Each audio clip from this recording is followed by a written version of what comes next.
After the glorious moments of Jesus' baptism, experiencing the Father's love and the empowerment of the Spirit, Jesus was sent by the Spirit into the harsh Judean wilderness for the next phase of preparation. The word tempt can be translated in both a negative way, as enticing to sin from the tempter's viewpoint, or in a positive way as testing or proving of faith from the Spirit's intention.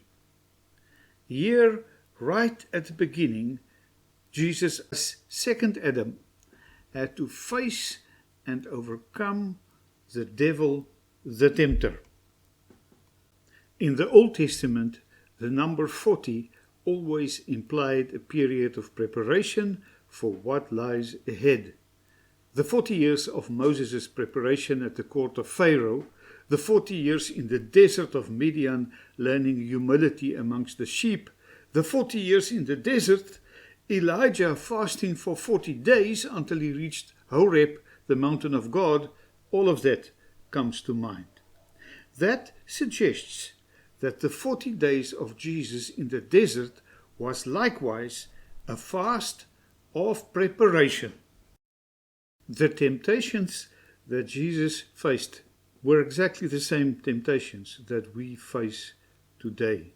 After 40 days of fasting, Jesus' body must have craved food, and when the tempter said he should tell the stones to become bread, the question was, will he use his power to meet his physical needs?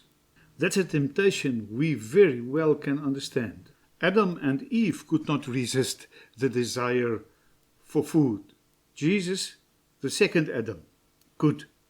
Read Deuteronomy 8, verse 1 to 6. The second temptation wasn't about a physical craving like food, but emotional, the need to be loved. Does the Father really love him?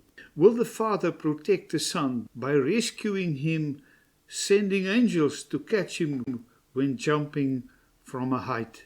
Read Deuteronomy 6, verse 16 to 19. All of us need to know, does the Father really love me?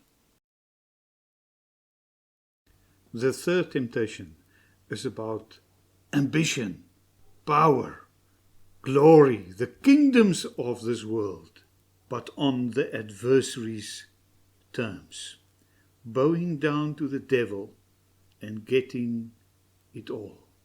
Read Deuteronomy 6, verse 4, 5, and 13.